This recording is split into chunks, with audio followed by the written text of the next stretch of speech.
Today on the Bandrew Says podcast, we're going to talk about YouTube making charitable giving much easier. We're going to talk about a very large YouTuber making a transition over to Twitch and a whole lot more, so go ahead and stick around.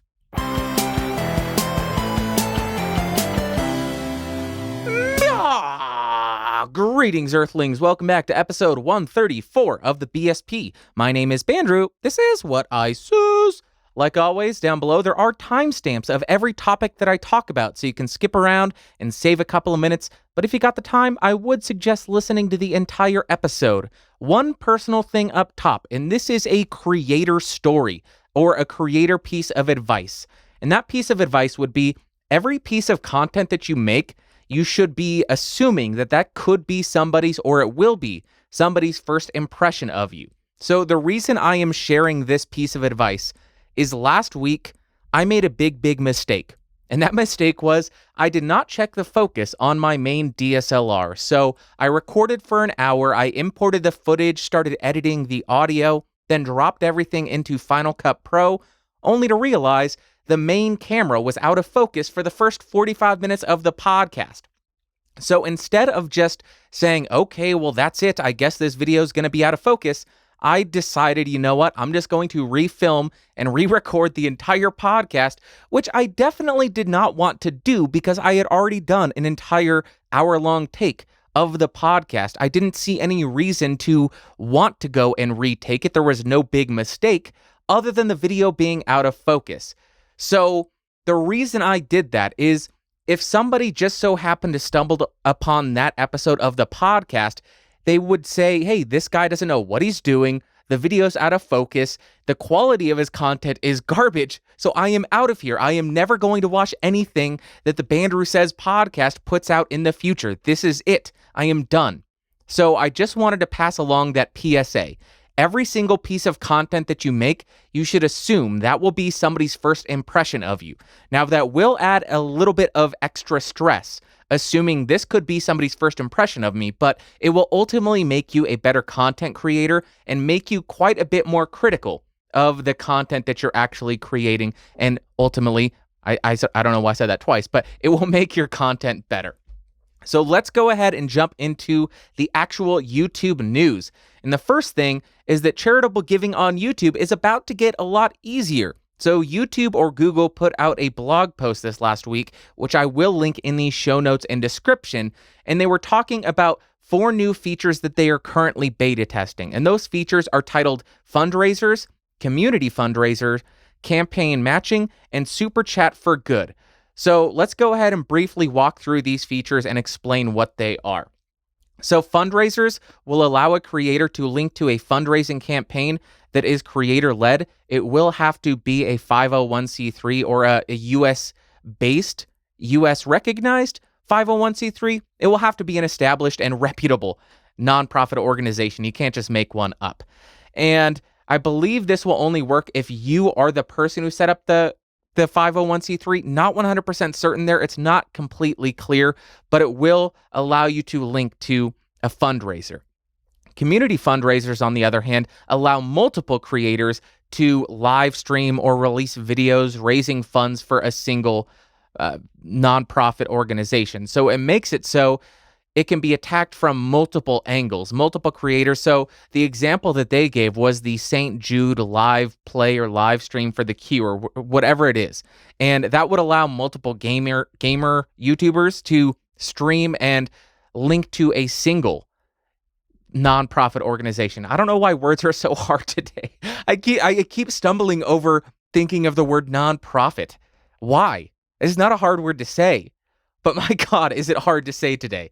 Now, the third option is campaign matching, and this one is really cool. It's going to allow creators who organize fundraisers to receive matching pledges from companies or other creators, and that campaign matching will be shown within the dollar amount that it shows is raised for that contribution or for that fundraising campaign. So I think that's really cool. If you're able to work with companies and say, hey, I'm going to donate $1,000 to charity. If we meet this, will you go ahead and match the first $1,000 or $500? You can probably input that into some dashboard somewhere. And then for the first $500 of donations that are contributed by your viewers, the company's match will go ahead and show up in the amount raised. I think that's really cool. And then lastly, Super Chat for Good is my favorite one out of this entire lineup. And this is a feature that you will set up for US registered nonprofit organizations, and 100% of all super chats for a live stream or a YouTube premiere will go to the nonprofit that you have specified. And that's really it for this news story. I just wanted to share that because I think it's so cool that they are making it easier to do good and give back and not just be taking all the contributions that you get during a live stream or a premiere. And if you don't want that money, maybe you want to do some good, maybe you want to raise some funds for a nonprofit, this makes it very, very easy. And it sounds like they're not going to be taking any transactional costs for the Super Chat for Good at this time. I don't know if that will change in the future, but I will go ahead and link the YouTube creators blog post down below. Next story is from Twitch, the large YouTuber that is making a transition, and that would be JacksFilms. If you don't know who JacksFilms is, he has about 4.5 million subscribers on YouTube, I think it is, and he has a show called Yeti. Yesterday, I Asked You, where he basically just poses a question, people leave comments that they think are funny, and then he goes through and selects a few that he thinks are funny, reads it in the next episode, then asks another question. Really goofy, really straightforward, very simple concept for a show, but it has been very, very successful. So on Friday, August 31st, 2018, Jack did his first live stream on Twitch, where he treated this more as a live game show. So the way it would work is he would allow people, or he would pose the question, and then for about 60 seconds or a minute and a half, I think it was, he would allow people to submit their questions. He would play an ad or do something for 90 seconds, select his top 5 answers, and then allow the audience to vote. So it's almost like a Twitch or YouTube version of At Midnight, where the audience gets to submit their answers. And I personally didn't think it was that funny. I thought it was a bit slow because you are waiting 90 seconds, a minute and a half for answers that are decent, but it didn't allow him enough time to be as selective, I think. So I think there was some downside there, and it wasn't the best that I've ever seen. I think why Yai is so successful is it's 5 minutes long. It's not stretched out to an hour long. So I think it's a good idea. I think he does need to really hone it in.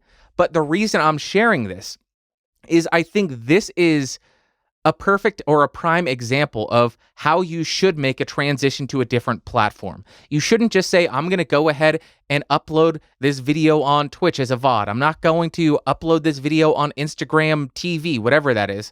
I'm going to alter the content so it fits within the paradigm of this different platform, and I am making content specifically for this platform. You are not just copying and pasting your content made for YouTube to Twitch.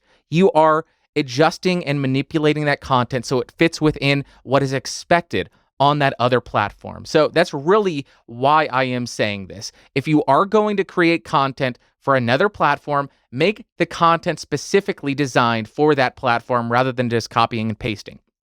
Next piece of news, very quick. The Apple iPhone event is announced September 12th.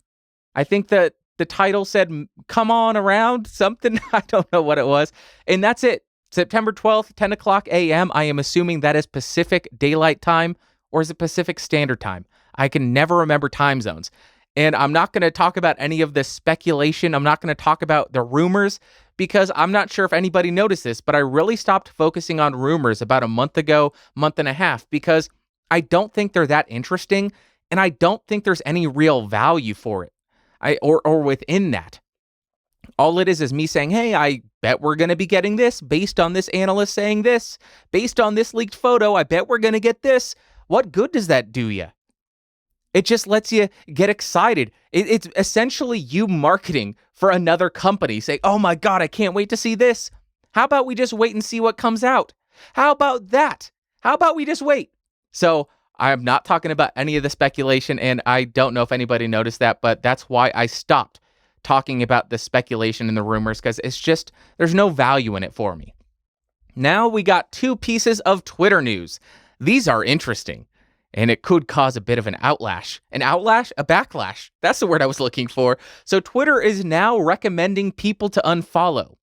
And when I say they are now, what I mean is they ran a very small, very limited test of recommending people to unfollow. So the first person to point this out was Matt Navarra, and he posted a screenshot of this, and I will go ahead and overlay it in the YouTube video. And all it did was simply recommend people that Matt may not need to follow anymore.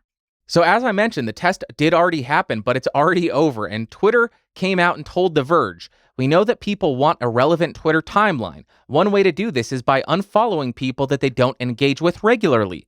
We ran an incredibly limited test to surface accounts that people were not engaging with to check if they'd like to unfollow them." Now, I know what some people are going to think. Bandrew, you're going to hate this. Wrong.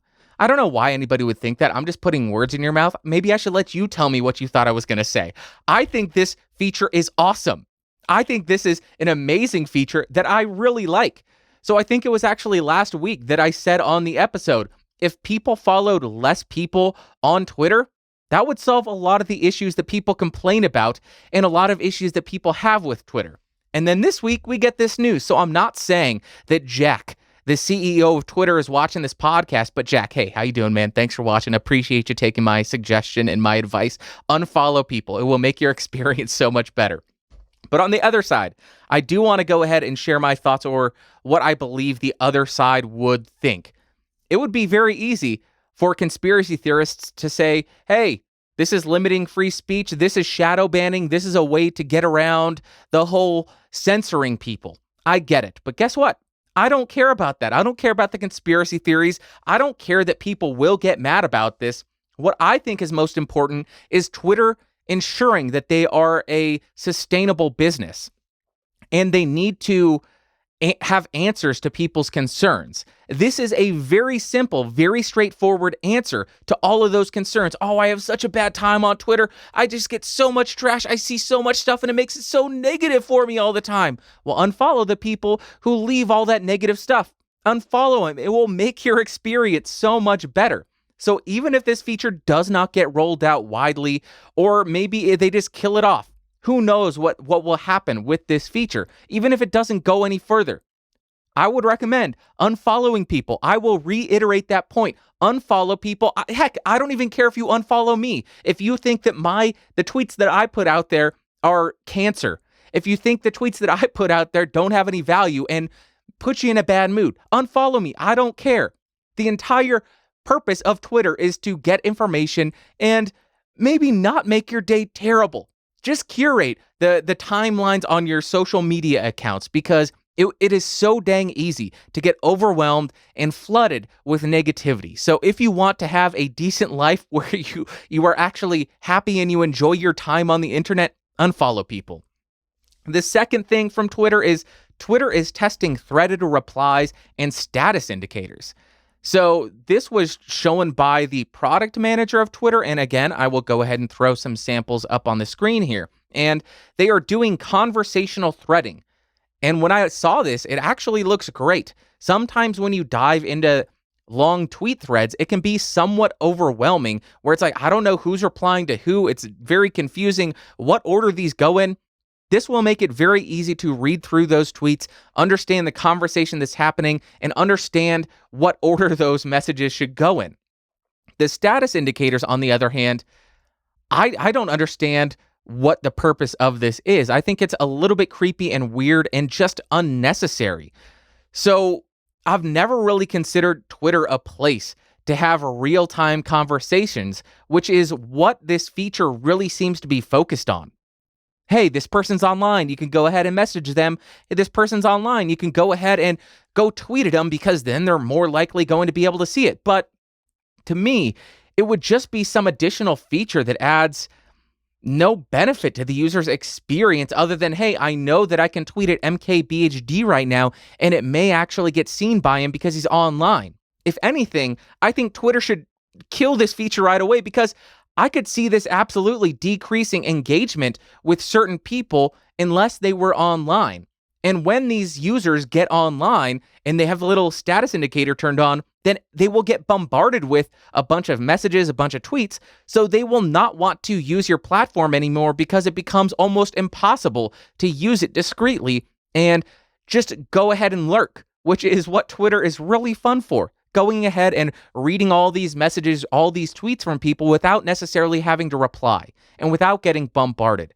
So Twitter, do not roll out this status indicator. It's dumb, but absolutely threaded conversational tweets. I think that's great and very useful from what I saw. Now we are done with the news and we are jumping to two new products. The first one, the Blue Yeti Nano.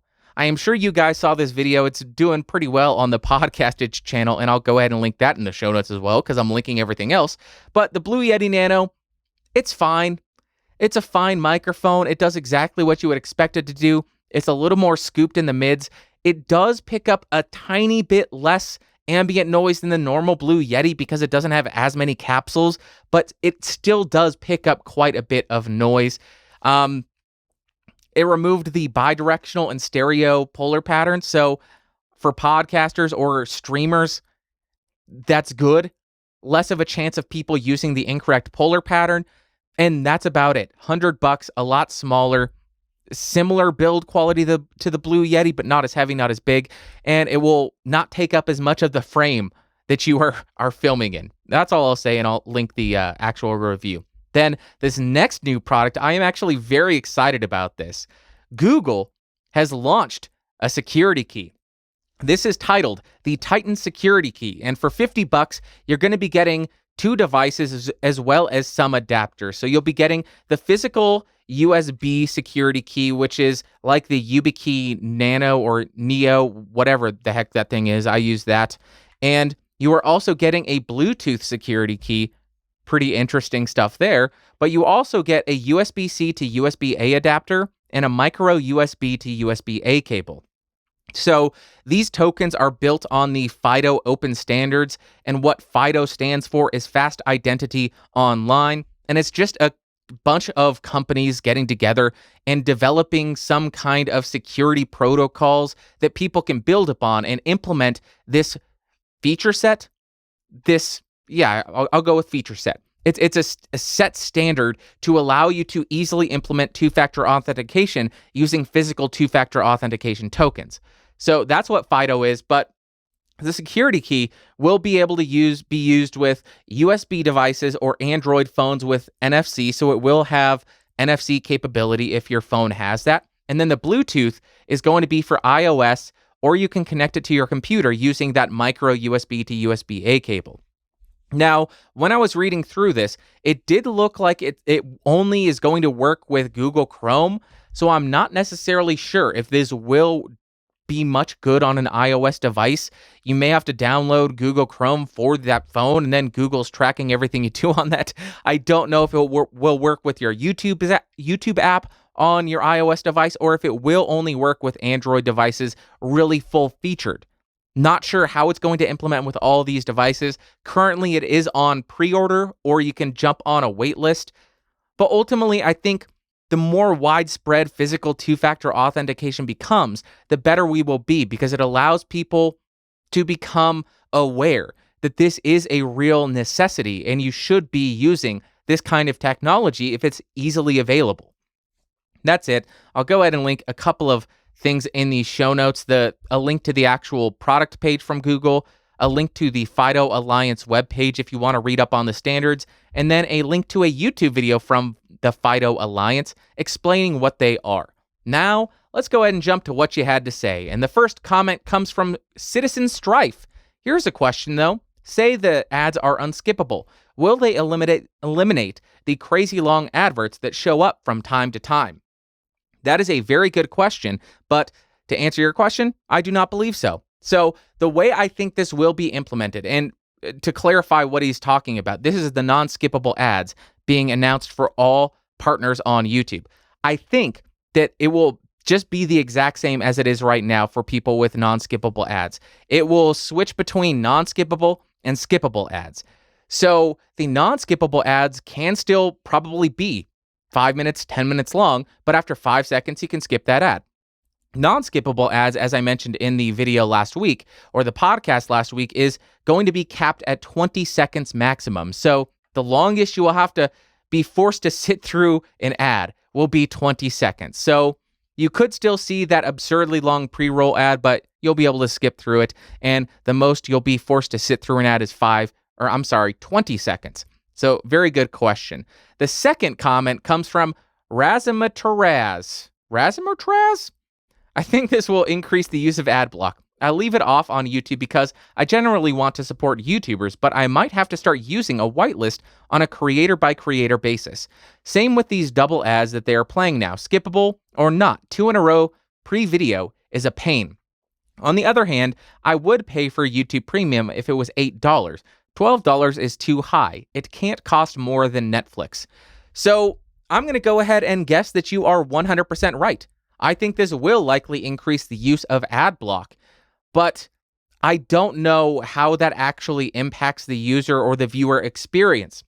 So I do want to actually pose that question to everybody watching. How does using Adblock on YouTube actually work? What I mean by that is, do you have to sit there with the screen completely black while the ad would normally be playing? So if it was a 20-second non-skippable ad, will you see 20 seconds of a black screen on your YouTube video, or will it just completely skip that video ad pre-roll thing as if you were paying for YouTube Premium? Appreciate you sending that question in, or that comment in, I should say, and I would appreciate if you guys can tell me how that works, because I am a dope and I don't know. And the third comment comes from American Liberty. Every mic seems to have a place in the world of audio creation, some solely to build the experimental knowledge of learning the meaning of bad audio, while others aid in facilitating the creation of audio works of art. Although I'm not one to dissuade individuals from seeking perfection, I do think items of overkill can be a distraction of the pursuit of content. So, American Liberty, you just keep coming back with these awesome comments and good insight. So I agree with you absolutely. The main focus of any content creator should be content. That's why you are called a content creator, not an audio creator.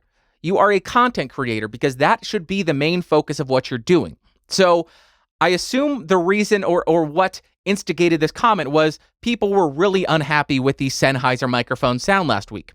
So let me go ahead and explain why I switch microphones about every month. It's not because I'm in the pursuit of perfect audio. Everybody knows I love the Shure SM7B and would be perfectly happy using that for the rest of my podcasting career. I would be 100% okay with that. The reason I switch microphones every month is because it allows me time to really get a good feel for the higher end microphones. And I think the $900 microphones, the $1,000 microphones, the $600 microphones, they deserve a little bit more time to understand the intricacies of them and really get a good feel for them, how they handle processing, how they work in different environments, all sorts of testing like that. So, additionally, if I do use a $900 microphone 5, 6, 10 times, I feel a little bit better about buying it because, as you know, I do buy the majority of microphones that I review, almost all of them. So when I spend $900 on a microphone, I would like to get as much use out of it as possible. So it's about understanding the microphone a lot better, but also making me feel a little bit worse about spending so much money on a microphone that if I didn't use it for the podcast, I would make 1, 2, or maybe 3 videos about it. And that would feel very bad. Still, using it for 9 videos, 10 videos, not a good way to spend your money. That's $90 a video. So it's still not much better, but it does make me feel a little bit better. So that's why I constantly am testing these higher end microphones on the podcast. It's not because I'm looking for better audio. I love the audio I have with the SM7B. It's just a good way to really test out the microphone for podcasting, actually using it in a podcast. That's why I do it. And then the last comment comes from Up All Night. The Sennheiser is phenomenally underwhelming. $900 on a dynamic mic is about $850 wasted. Hey, fair enough. Fair enough. Think what you like. And I will say, that was the first week that I was using the microphone. So whenever I use a microphone first, unless it is really unbearable and painful to listen to, I will leave it in the neutral mode. So this has a 5-way high pass selection switch as well as a high boost. I did not have any of that on, so it was completely neutral. Now, for this episode, I have switched the microphone to the first high pass. Let me go ahead and switch to the neutral mode again. Now I've put it in neutral mode. You can tell that very boomy, very boxy, very overwhelming in the low end. Switch to the first one, really cleans up that low end, still has that kind of buttery, smooth low end, but it's a lot clearer. So that's why it sounded so bad last week. I was keeping it in the neutral mode, and I think when you're in the neutral mode, it's so you can really back off the microphone and maintain that body in the low end. So I think it's about understanding the possible application of those features. And the way I was using it last week was clearly not the best way for voiceover, for podcasting, when you're a few inches away from the microphone. But hey, that's perfectly fair. You think it's $850 wasted? Don't buy one. But I appreciate you sending that in. Now, let's go ahead and jump to my favorite part of the podcast, the Ask Bandrew segment. Okay, guys, if you got any questions, go ahead and send them to askbandrew@gmail.com, and I will likely answer them on an upcoming episode of the podcast. First email comes from Alibaba. He says, "Dear Bandrew, I would like to get your opinion about automation in our lives. Specifically, I'm talking about the automation in the aviation industry. So most Airbus airplanes are fly-by-wire. That means that the pilot's input enters a processing computer, and the computer uses data from sensors on the aircraft to decide if the pilot's actions are correct. Otherwise, it will correct for any errors. So the computer will have the last say. On the other hand, Boeing's philosophy is to give the pilots the last say. Their control systems are very direct, and the pilot's input does not go through a computer, though Boeing had made some fly-by-wire aircrafts, e.g. 777 and 787. Some people say fly-by-wire makes aircraft safer, but do you think so? Are you willing to trust a computer to have command over the pilot? Who do you think is responsible if the computer fails? Has happened before." So I will start by saying this. I think it's important for everybody to know. I am not that knowledgeable or researched on this topic at all, but it is a very interesting question. So I think there are going to be arguments for both systems, the fly-by-wire and the pilot-controlled. So with fly-by-wire, it will likely avoid any pilot errors, which is a good thing. If a pilot makes an error, don't you think there should be some safety measures to stop that error from actually occurring? But having a fly-by-wire system where it's computer-controlled, that would open the plane up to maybe hacking, or computer failure, or viruses, or any number of possible failures of that system. But on the other hand, with a pilot controlling the planes, that does eliminate a portion of that concern where, the computer could fail, it could crash, it could get struck by lightning. I'm sure it's insulated or something, it's grounded. I don't know what the proper terminology would be, but I'm sure there are safeguards there. But now you would have to worry about a pilot who wants to harm people. This has happened in the past as well. I don't remember what airline it was, but there was a pilot who was suicidal and he crashed the plane.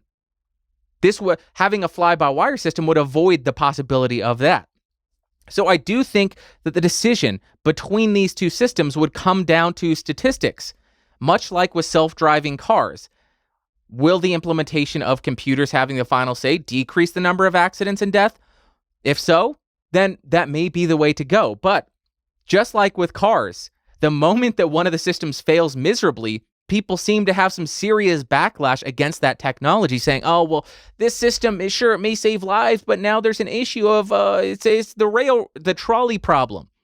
Who do you save? It's not necessarily the trolley problem in this scenario, but people seem much more outraged about a failed computer system than a pilot making a mistake, because there is a clear place to put blame if a pilot goes a little crazy and tries to harm people.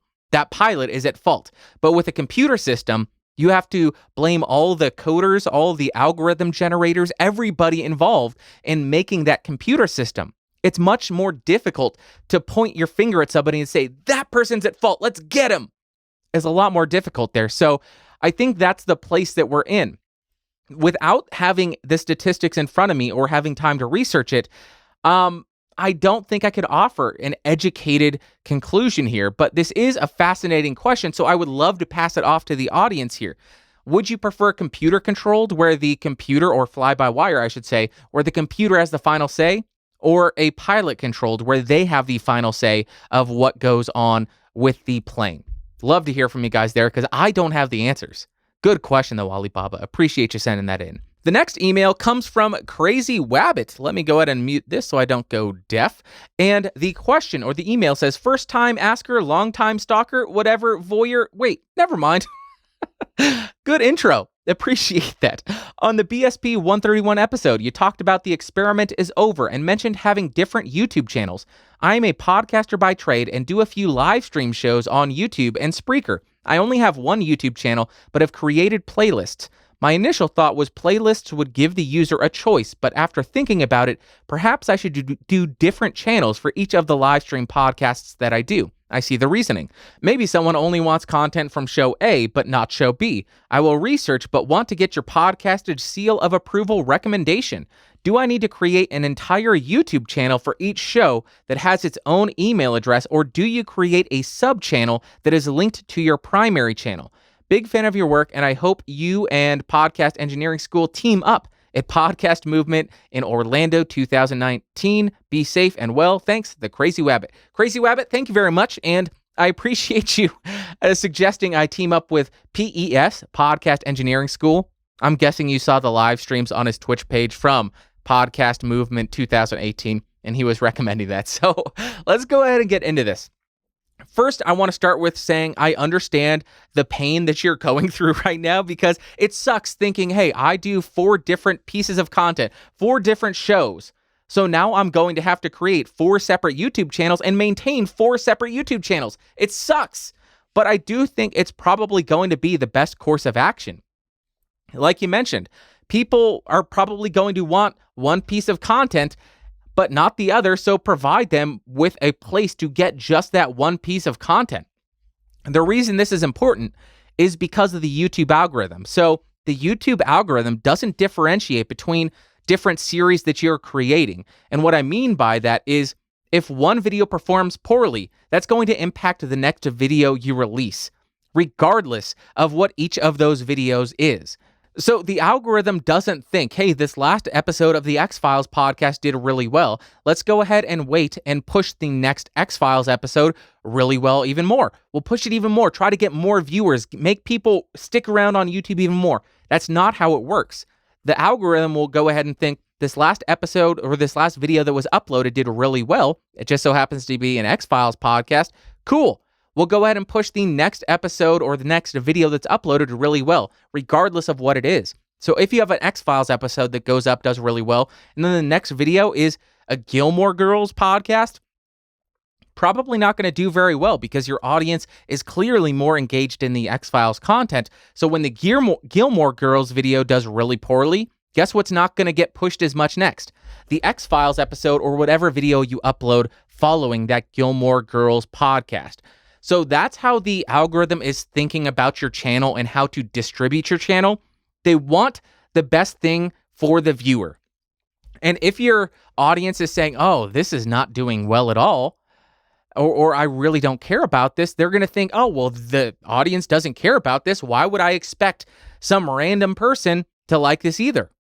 It really is, it sucks, but that's the way the algorithm works. And once you start to view the algorithm from the viewer side, I love the algorithm because they always recommend stuff to me that I am interested in. Unless I mistakenly click on a Jake Paul video, then that's all I get for about a month. But all in all, it's a good algorithm for the viewer's experience. So with that being said, I just wanted to clarify that. So back to the question. I do think you should have an email for each of your podcasts, if for no other reason, just to ensure somebody else doesn't steal it, which could be a possibility if any of your podcasts get popular. And I also do think it's a good idea to set up the accounts with those new emails, those new YouTube channels. But once you've done that, you can go ahead and I believe you can give moderation access to one of your emails. So you can have your main account where you have the main channel that you focus on. You could set up the other YouTube accounts and say, hey, I want the Crazy Wabbit podcast at Gmail to have moderation access to podcast A, B, and C. So when you log into the crazywabbit at gmail.com, whatever it is, you would be able to go ahead and log in or switch between those accounts, upload to them, reply to comments. And the best part about that is if you paid for a YouTube Premium account on the Crazy Wabbit, then you would be able to get that benefit across all those YouTube channels if you're logged into that main email. I don't know if that made any sense. It's very confusing to explain that. So you have your main email. Let's say it's boblabla@gmail.com. You set up the Crazy Wabbit Show at Gmail, the Bandrew Says Podcast at Gmail. When you log into those and set up your YouTube accounts, those two sub emails, go ahead and give moderation access to boblabla@gmail.com. Then from boblabla, you can sign up for your YouTube Premium. You can log into any of those other accounts, upload. I think that cleared it up. I hope it did. So very, very good question. But I do want to point out a big downside to setting up sub-channels or giving one email account access to all of your accounts. If somebody were to hack into that email, they would have access to all your accounts. They could delete all your videos, delete your entire channels, anything.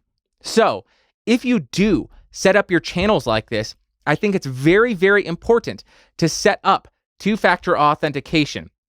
And when I say that, I don't just mean go ahead and set up an SMS two-factor authentication. I mean physical two-factor authentication. What that means is if you don't have this physical USB token that you set up with your account, nobody's going to be able to access that account. So when you buy one of these, make sure to buy a second one, set it up with the account so both of them could gain access, then store the backup two-factor authentication token in a safe deposit box or something like that. So if you were to lose that token, you would not be completely locked out of your accounts. That's where I'll end it. I understand the appeal to just create sub-channels, but go ahead and do it the way I suggested. Make the other emails, the other YouTube channels, then just give moderation access or account manager access to the main email that you want to sign in with. And then set up two-factor authentication. Absolutely 100% set up two-factor.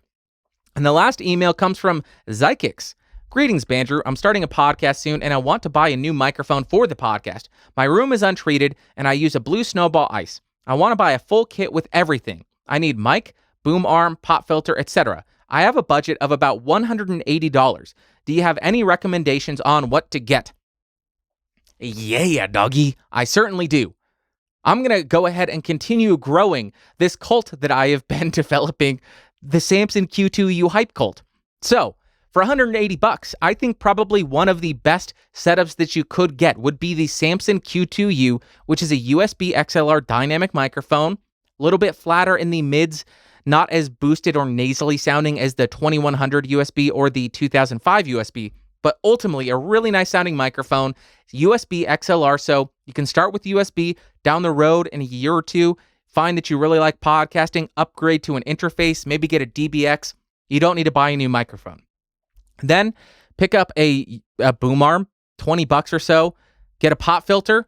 Heck, you could even buy something like the Stedman ProScreen 101, which is, when I tested them, the best performance of a pop filter. It does, some people say it colors the audio a little bit. I think it does a really good job at remaining as transparent as possible, and it does remove the best amount of plosives. So this is like $40 or $50. You'd be buying a pop filter that's the same price as the microphone, but I think it's worth it. You could just go with a $9 nylon double layer pop filter like everybody else. The Neewer boom arm, that's another $20, so you're at $30. And then the Samson Q2U, that's $50 or $60, so you're at $100 maybe. You still have $80 left over. You could go ahead and buy some plugins.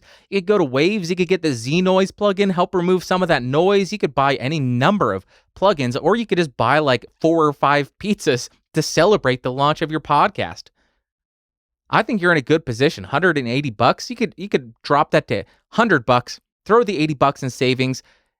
Do any number of things. Buy some coffee, pizza, plugins, whatever. I hope that helped. Samson Q2U, Neewer boom arm, nylon pop filter, or the Stedman ProScreen 101. That's going to do it for today. Thank you all for the emails. Thank you for the comments. Thank you for just watching and listening. I appreciate you guys so much. And I think the most helpful thing, if you got anything out of this podcast, would be to share it around with a friend.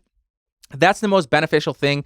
Word of mouth is the best way to grow a podcast, and the more people listening, the better I feel about myself. I'm going to admit it. I feel good when people listen to me. Not healthy, but true. If you guys got anything else out of it, go ahead and give a thumbs up. If you hated it, thumbs down on YouTube.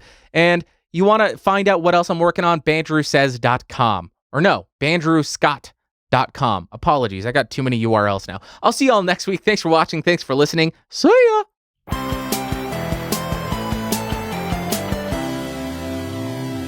This has been a Geeks Rising production, your executive producer of Bandrew Scott. For more information, head over to www.geeksrising.com.